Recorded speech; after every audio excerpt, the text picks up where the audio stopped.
So what's up mga kuis? Kuya Ryan here again. Ngayong araw na to medyo maiba tayo.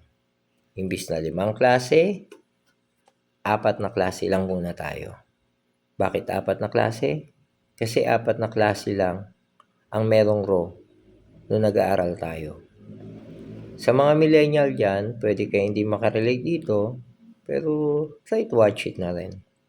And at the same time, yung mga titos-titas naman, nag-graduate ng elementary sa private school, hindi ko alam, pero I think manood na rin kayo. Okay, simulan na natin. Row 1. Sa row 1, nandiyan yung mga matatalinong bata. Dun sa section na yun. Sa lahat ng section. Okay? Basta nasa row 1 ka, nandiyan yung mga kasama sa top 10 na estudyante. And yung mga iba dyan, sila yung mga may potential makasama sa top 10. Okay? Wait lang ha. Hindi pa tapos. Nasa row 1 din, yung mga anak ng mga active na parents na malakas bumili ng langgunisa, malakas mag-donate ng walis tambo, walis tingting, tsaka bunot. Nilalagay sila sa row 1. Okay? Okay. Row 2. Sa row 2 naman, sila yung mga tao o estudyante na stand-alone student. Ibig ko sabihin sa stand-alone, sila yung mga may utak pero hindi masyadong may utak. Tsaka sila yung parang may mga sarili ng konting mundo na basta hindi sila ganun ka-active. Pero may utak naman sila.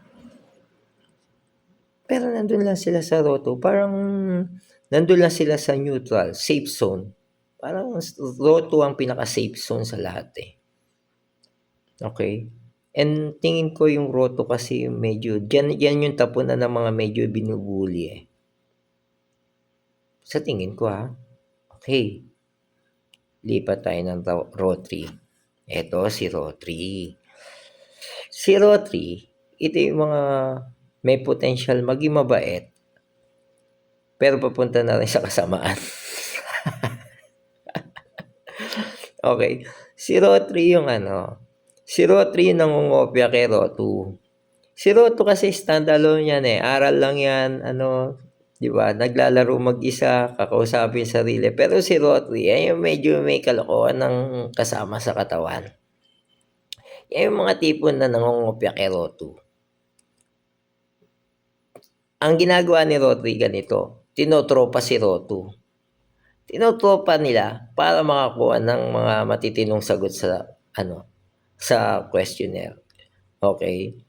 Pero ang tropa talaga ni row 3, si row 4.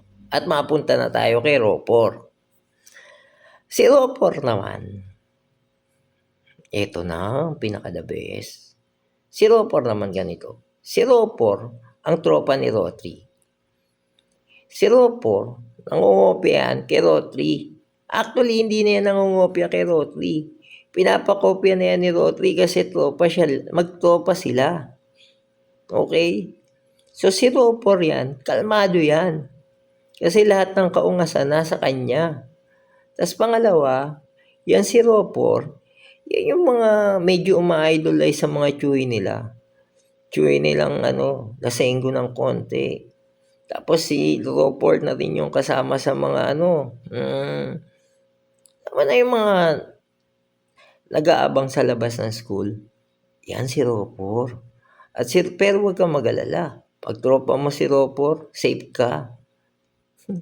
Kasi yung mga row 4, sa totoo lang, mas sila pa nga yung mga totoong estudyante dati.